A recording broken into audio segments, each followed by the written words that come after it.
Good morning all. നമ്മൾ കഴിഞ്ഞ ക്ലാസ്സിൽ റെസിസ്റ്റേഴ്സിൻ്റെ സീരീസും പാരലലും കോമ്പിനേഷൻ പഠിച്ചു. അപ്പോൾ നമ്മൾ ഇന്ന് കപ്പാസിറ്റേഴ്സിൻ്റെയും ഇൻഡക്ടേഴ്സിൻ്റെയും സീരീസും പാരലലും കോമ്പിനേഷൻ പഠിക്കുകയാണ്. അപ്പോൾ നമ്മളിത് ബേസിക് ക്ലാസ് എടുത്തപ്പോൾ പഠിച്ചിട്ടുള്ള കാര്യമാണ്. അപ്പോൾ നമുക്ക് ഒന്നും കൂടെ റിഫ്രഷ് ചെയ്യാം. അപ്പോൾ ആദ്യം കോമ്പിനേഷൻ ഓഫ് കപ്പാസിറ്റേഴ്സ് ആണ്. അപ്പോൾ അതിൽ ഫസ്റ്റ് കപ്പാസിറ്റേഴ്സ് സീരീസ് ആയിട്ട് കണക്ട് ചെയ്തിട്ടുള്ളതാണ് നമ്മൾ പഠിക്കുന്നത്. അപ്പം ഈ ഫിഗർ നോക്കിയാൽ നമുക്കറിയാം ഈ മൂന്ന് കപ്പാസിറ്റേഴ്സും സീരീസ് ആയിട്ടാണ് കണക്ട് ചെയ്തിട്ടുള്ളത്. നമ്മളൊരു ബാറ്ററിയും പ്രൊവൈഡ് ചെയ്തിട്ടുണ്ട്. ഇതിൽ total capacitance 1/C total, CT എന്നാണ് നമ്മൾ C ടോട്ടലിനെ ഡിനോട്ട് ചെയ്തിട്ടുള്ളത്. ഇക്വേഷൻ പറഞ്ഞാൽ 1/C total equal to 1/C1 plus 1/C2 plus 1/C3 plus etcetera. അപ്പോൾ 1/C1 പ്ലസ് 1/C2 ആണ് ഉള്ളതെന്നുണ്ടെങ്കിൽ നമുക്കതിനെ ഇങ്ങനെ സിംപ്ലിഫൈ ചെയ്ത് എഴുതാം. C1 into C2 by C1 plus C2. അടുത്തത് കപ്പാസിറ്റേഴ്സിൻ്റെ പാരലൽ കണക്ഷൻ. അപ്പം ഈ ഫിഗർ നോക്കിയാൽ നമുക്കറിയാം ഈ C1, C2, C3 പറഞ്ഞിട്ടുള്ള കപ്പാസിറ്റേഴ്സ് പാരലായിട്ടാണ് കണക്ട് ചെയ്തിട്ടുള്ളത്. ബാറ്ററി നമ്മൾ കൊടുത്തിട്ടുണ്ട്. അപ്പോൾ ടോട്ടൽ കപ്പാസിറ്റൻസ് C ടോട്ടൽ എന്ന് പറഞ്ഞിട്ടുണ്ടെങ്കിൽ C1 plus C2 plus C3 ആയിരിക്കും. അതായത് നമ്മൾ റെസിസ്റ്റേഴ്സിൻ്റെ പഠിച്ചതിന് നേരെ ഓപ്പോസിറ്റ് ആണ് കപ്പാസിറ്റേഴ്സിൻ്റെ സീരീസ് കണക്ഷനും പാരലൽ കണക്ഷനും വരിക. അങ്ങനെ ഓർത്താൽ മതി. അടുത്തത് കോമ്പിനേഷൻ ഓഫ് ഇൻഡക്ടേഴ്സ് ആണ്. ഇൻഡക്ടേഴ്സിൽ ഫസ്റ്റ് നമ്മൾ സീരീസ് ആണ് പഠിക്കുന്നത്. ഈ ഫിഗർ നോക്കി നമുക്കറിയാം L1, L2, L3 പറഞ്ഞിട്ടുള്ള മൂന്ന് ഇൻഡക്ടേഴ്സ് സീരീസ് ആയിട്ടാണ് കണക്ട് ചെയ്തിട്ടുള്ളത്. അപ്പം ഇവിടെ ടോട്ടൽ ഇൻഡക്ടൻസ് L ടോട്ടൽ പറഞ്ഞിട്ടുണ്ടെങ്കിൽ L1 plus L2 plus L3 ആണ്. L total equal to L1 plus L2 plus L3. അടുത്തത് പാരലൽ കണക്ഷൻ ആണ്. പാരലൽ കണക്ഷനിൽ ഇവിടെ L1, L2, L3 എന്നുള്ള ഇൻഡക്ടേഴ്സ് പാരലൽ ആയിട്ടാണ് കണക്ട് ചെയ്തിട്ടുള്ളത്. അപ്പം total inductance 1/L total equal to 1/L1 plus 1/L2 plus 1/L3 plus etc. അപ്പം L total equal to രണ്ട് ഇൻഡക്ടേഴ്സ് ആണ് ഉള്ളത് വെച്ചിട്ടുണ്ടെങ്കിൽ L total നമുക്ക് L1 into L2 by L1 plus L2 എഴുതാം. അടുത്ത topic angular frequency. Angular frequency നമ്മൾ denote ചെയ്യുന്നത് ഒമേഗ എന്ന് വെച്ചിട്ടാണ് ഡിനോട്ട് ചെയ്യുന്നത്. അപ്പം ആംഗുലർ ഫ്രീക്വൻസി റേഡിയൻസ് പെർ സെക്കൻഡിലാണ് റെപ്രസെന്റ് ചെയ്യുന്നത്.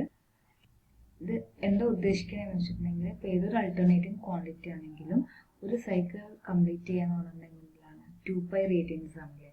അപ്പോൾ അതാണിത് ഉദ്ദേശിക്കുന്നത്. അപ്പം ഒമേഗ ആംഗുലർ ഫ്രീക്വൻസിൻ്റെ ഇക്വേഷൻ പറഞ്ഞെങ്കിൽ 2πf ആണ്. അപ്പോൾ ഇത് നമുക്ക് ഫ്രീക്വൻസി കണ്ടുപിടിക്കുക അല്ലേ. ഫ്രീക്വൻസി പറഞ്ഞെങ്കിൽ എന്താണ് ω/2π. അതായത് ഫ്രീക്വൻസിനെ അവിടെ വെച്ചിട്ട് ഈ 2πനെ ഇങ്ങോട്ട് കൊണ്ടുപോകും. അപ്പം ഡിവൈഡഡ് ബൈ വരും. അതാണ് ω/2π.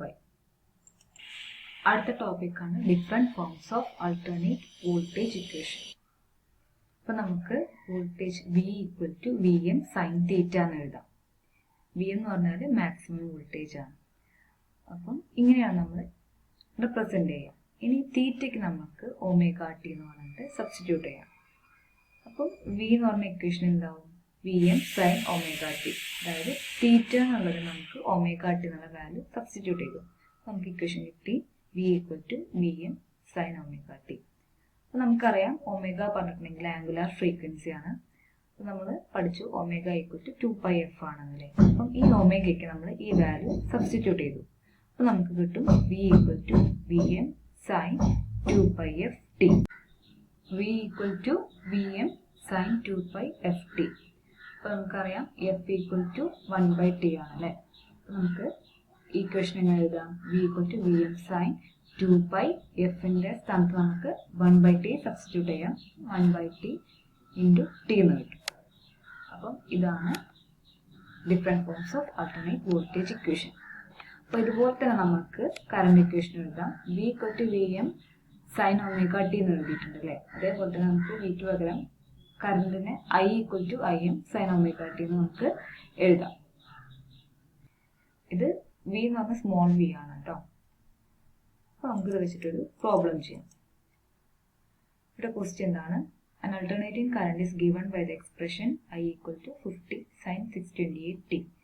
Find the maximum value, peak to peak value, frequency and time period. അപ്പോൾ അതെങ്ങനെ ചെയ്യാൻ നോക്കാം നമുക്ക്. അപ്പോൾ നമുക്ക് ഇത് I equal to 50 sin 628t എന്നാണ് തന്നിട്ടുള്ളത്. നമുക്കറിയാം ഐ എന്ന് പറഞ്ഞിട്ടുണ്ടെങ്കിൽ എന്താണ്, കറണ്ടിനെയാണ് ഡിനോട്ട് ചെയ്യുന്നത് നമുക്കറിയാം അല്ലേ. അപ്പോൾ നമുക്ക് കറണ്ടിൻ്റെ ഇക്വേഷൻ അറിയാം, I equal to I M sine omega T അല്ലേ. നമുക്കിവിടെ തന്നിട്ടുള്ള equation I equal to 50 sine 628 T തന്നിട്ടുണ്ട്. അപ്പം ഇത് നോക്കി നമുക്കറിയാം ഐ എമ്മിൻ്റെ വാല്യൂ നമുക്ക് കണ്ടുപിടിക്കാം അല്ലേ. ഇതും തന്നെ കണ്ടുപിടിക്കാം. ഇതാണ് I M sine omega T എന്ന് പറഞ്ഞാൽ ഇതാണ് ഐ എം അല്ലേ. ഇതാണ് ഐ എം ഉണ്ട്. പിന്നെ സൈൻ ഒമേഗ ഇവിടെ കണ്ടോ, സൈൻ ഒമേഗ പറഞ്ഞാൽ എന്താണ് 628 ആണ് അല്ലേ. അപ്പോൾ ഈ രണ്ട് വാല്യൂ നമുക്ക് കിട്ടിയിട്ടുണ്ട്.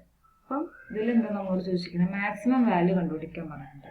അപ്പോൾ നമുക്കറിയാം മാക്സിമം വാല്യൂ പറഞ്ഞാൽ നമ്മൾ എന്താണ്, ഐ എം അല്ലേ, കറണ്ട് മാക്സിമം, അതാണ് ഐ എം ഈക്വൽ ടു എത്രയാണ് 50 കിട്ടി അല്ലേ. ഇനി എന്താണ് peak to peak value,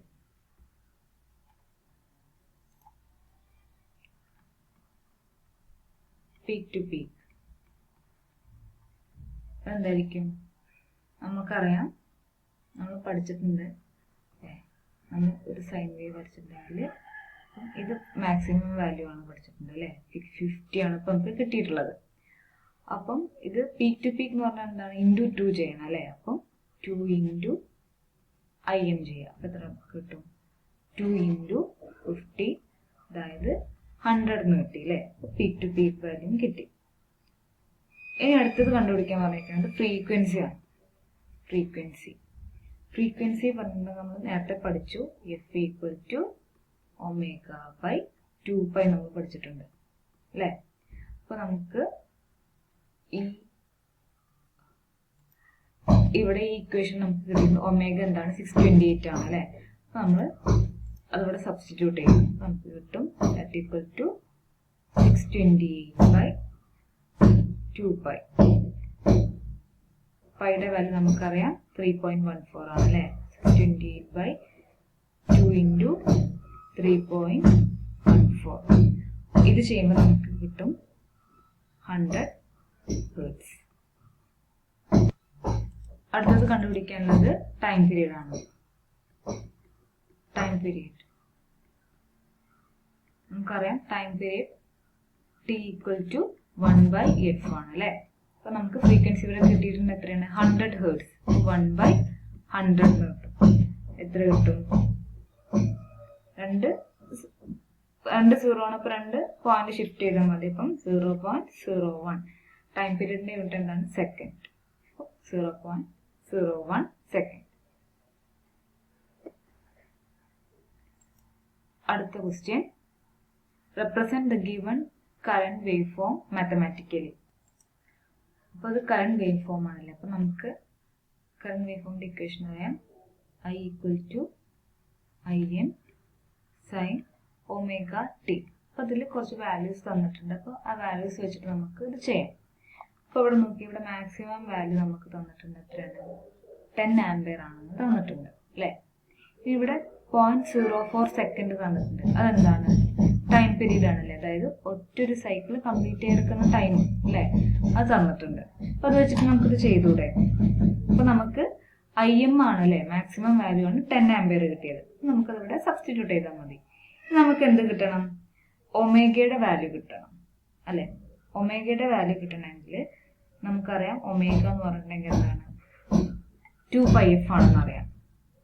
omega equal to 2πf ആണെന്ന് അറിയാം അല്ലെ. അപ്പൊ നമുക്ക് എഫിന്റെ വാല്യൂ കിട്ടിയാൽ മതി അല്ലേ. ഇവിടെ 2 × 3.14 നമുക്ക് ഓൾറെഡി കിട്ടിയിട്ടുണ്ട്. നമുക്ക് എഫിന്റെ വാല്യൂ കണ്ടുപിടിക്കണം. എഫ് എന്താണ്, 1/t ആണ് അല്ലേ.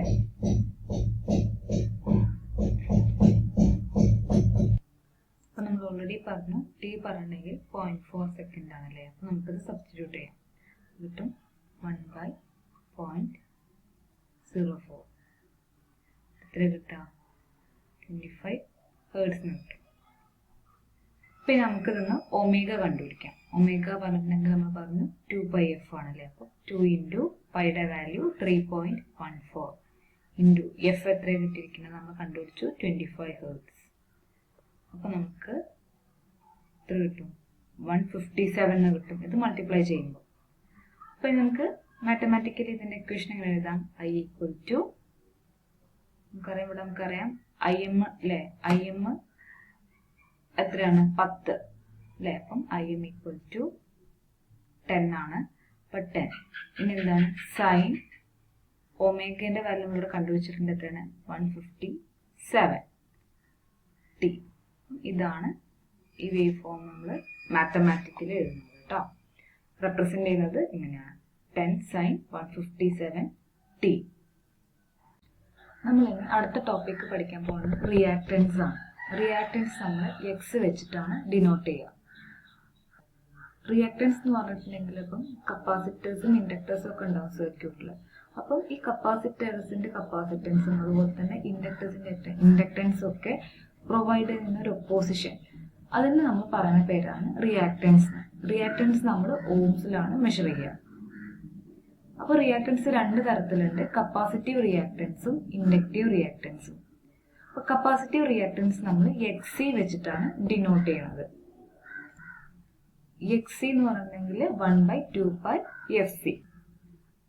അപ്പം ഈ ഇക്വേഷൻ നോക്കിയാൽ നമുക്കറിയാം ഫ്രീക്വൻസി കൂടുമ്പോൾ കപ്പാസിറ്റീവ് റിയാക്റ്റൻസിന്റെയും കുറയും, ഫ്രീക്വൻസി കുറയുമ്പോൾ കപ്പാസിറ്റീവ് റിയാക്റ്റൻസ് കൂടും. അപ്പം റിയാക്റ്റൻസ് എന്ന് പറഞ്ഞാൽ ഒരു റെസിസ്റ്റൻസ് തന്നെയാണ് കേട്ടോ. അടുത്തത് ഇൻഡക്റ്റീവ് റിയാക്റ്റൻസ് ആണ്. ഇൻഡക്റ്റീവ് റിയാക്റ്റൻസ് എന്ന് പറഞ്ഞാൽ എക്സ് എൽ എന്ന് വെച്ചിട്ടാണ് നമ്മൾ ഡിനോട്ട് ചെയ്യുന്നത്. എക്സ് എൽ എന്ന് പറഞ്ഞിട്ടുണ്ടെങ്കിൽ എന്താണ് 2πfl. അപ്പം നമുക്ക് ഈ ഇക്വേഷൻ നോക്കിയാൽ തന്നെ അറിയാം ഫ്രീക്വൻസി കൂടുമ്പം ഇൻഡക്റ്റീവ് റിയാക്റ്റൻസിന്റെയും കൂടും, ഫ്രീക്വൻസി കുറയുമ്പോൾ ഇൻഡക്റ്റീവ് റിയാക്റ്റൻസും കുറയും. അടുത്ത ടോപ്പിക്കാണ് ഇംപിഡൻസ്. ഇംപിഡൻസ് എന്ന് പറഞ്ഞിട്ടുണ്ടെങ്കിൽ നമ്മൾ Z എന്ന് വെച്ചിട്ടാണ് ഡിനോട്ട് ചെയ്യുന്നത്. ഇംപിഡൻസിന്റെ യൂണിറ്റ് ഓം ആണ് കേട്ടോ. ഇംപിഡൻസ് എന്ന് പറഞ്ഞിട്ടുണ്ടെങ്കിൽ റെസിസ്റ്റൻസും കപ്പാസിറ്റൻസും ഇൻഡക്ടൻസും ഒക്കെ ഉള്ള ഒരു സർക്യൂട്ടിൽ കറണ്ട് പാസ് ചെയ്യുമ്പോൾ ഉണ്ടാവുന്ന ഓവറോൾ ഒപ്പോസിഷൻ ആണ് കേട്ടോ. ഓവറോൾ റെസിസ്റ്റൻസ് തന്നെയാണ് നമ്മൾ ഇംപിഡൻസ് എന്ന് പറയുന്നത്.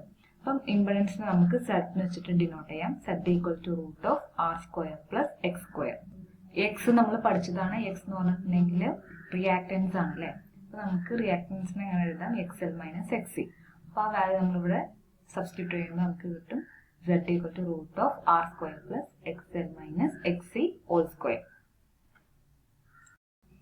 അപ്പൊ നമ്മളിന്ന് ഇത്രയും ടോപ്പിക്സ് പഠിച്ചു. അപ്പൊ നന്നായിട്ട് പഠിക്കുക, പ്രോബ്ലംസ് ഒക്കെ ചെയ്ത് നോക്കുക. Thank you.